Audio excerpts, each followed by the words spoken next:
ค่ะแล้วเจ้าตีอันสุมหาทั้งนั้นเนี่ยพระเป็นเจ้าเขาอ่ะมันเจ้าเนี่ยในสปินยุตาหยานคำมือพ่องมหาสักริปากไป3 ปีเข้ายามเหลือน6 โมนั่นแหละมันเจ้าจามที่พวกดากายาอัตราฐานหน้าเจียตีนะคะเนาะหลายตีค่ะก็หนึ่งตีได้หลายวันค่ะ7 วันนั่นค่ะนะเพราะว่าเตรียมชัวยาวเนี่ยมันเจ้าก็เมืองเจ้าห่อประชันนั่นเนาะอันเจ้าห่อประชันไหนก็กูไอใส่เงาพวกสีเนี่ยออกมาติดตัวเจ้าเนาะออกมาติดตัวเจ้าให้ก็มันเจ้าก็ถึงเลยสบิญญาอย่างข้ามมือพ่องเดิน6 ม้วนนั่นเนาะค่ะนะว่าให้นั่นยาวเนี่ยมันเจ้าแบบมาวนว่าตะลาเสจ่าสีป้าเนี่ยค่ะเนาะตะลาปริจจสมุปบาทอันมีอยู่ในตัวเขาเนี่ยมีนั่นเลยค่ะมีในตัวเขาเนี่ยแต่กะห่อบันเพอให้มันปองเนี่ยมันจะวนให้เนี่ยอันตั้งออกกองจะวนเอาเนี่ยอันมันเด็กกะห่อบันอุลุเวลากระตะป่าเขาอันเป็นเตวิไลยาซีนี่คันนี้มีกันนั่นค่ะเนาะอันเมื่อเจ้ายาซีลงมาเฮเลเนี่ยมาขู่ให้นั่นค่ะเนาะเอาลูกวันเจ้าคนน้อยเอาเจ้าสีทัดในมาต่างก็หูมันเจ้านั่นน่ะเขาซ้ำคนน้อยคำเจ้าจุดรอดหน้าเนี่ยซ้ำเอา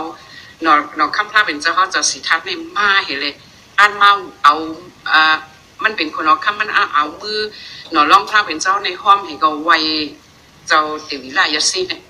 เพราะว่าเอาฮิตยากับจึงนั่นเนี่ยผ้าเด็บผาหูเตวิไลยาซีเนี่ยเตวิไลยาซีเนี่ยก็มันเจ้าก็เกี่ยงกำไรตันฮือเนี่ย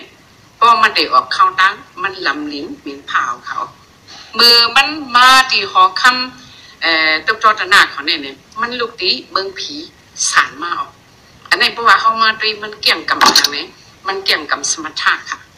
เกี่ยงกำอย่างสมถะมันอ๋องสมถะใจเบิ้ลก็มันหูเลยมือนามากก็เนี่ยได้เป็นหือมือวันหลังเนี่ยมันเป็นจังหือมันนั่งอย่างนี้ไหนก็ใจมันเป็นจังหือหรือเขาไหนก็มันหูไหลไหนเขาออกสมถะอังกัดแขนสมถะค่ะ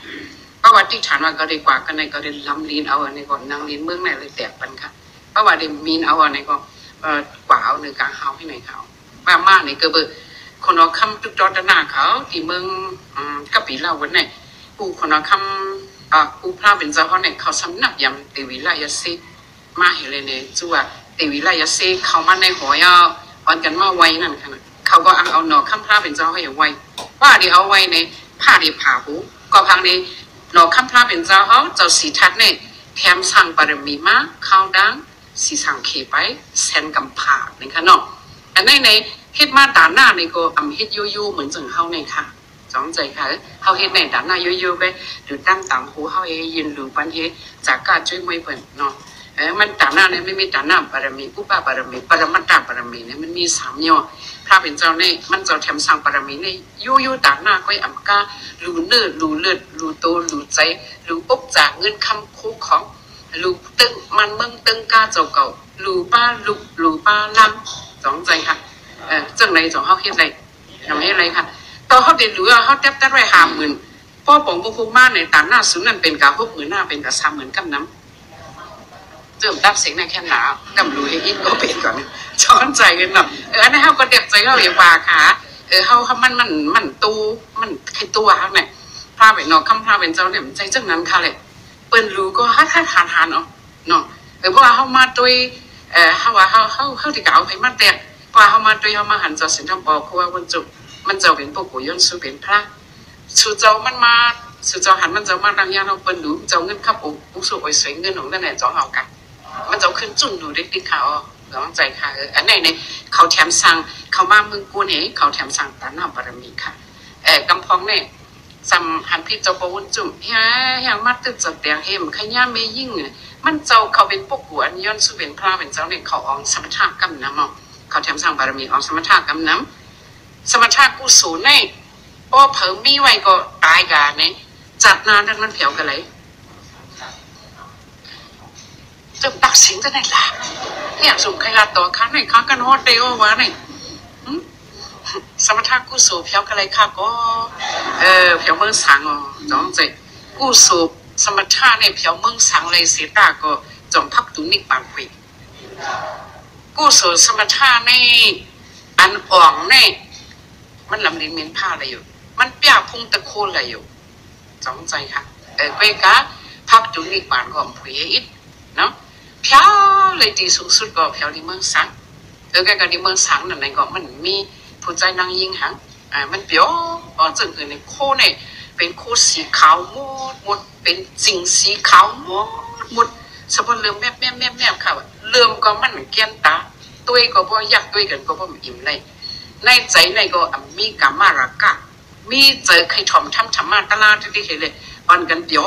จอมธรรมะตลาดให้ไหนในเขาเนาะเลยเพราะว่าสมถะกุศลนั้นหมดกายาวเนี่ยมันหลังเจ้าพ่อเขาเนี่ยเขาขึ้นลงมาแถมสร้างบารมีขึ้นมาเฮ็ดตากนางกุศลแกล่าเจ้าพ่อสินทรัพย์มันจะวาวเลยใครถือข้อเขาก็มาถือเลยใครเอาอาสาเขาก็มาเอาเลยเนี่ยเขาเนี่ยใจจังนั้นค่ะเลยจ้องใจมาตื่นตัวก็ได้หรอมา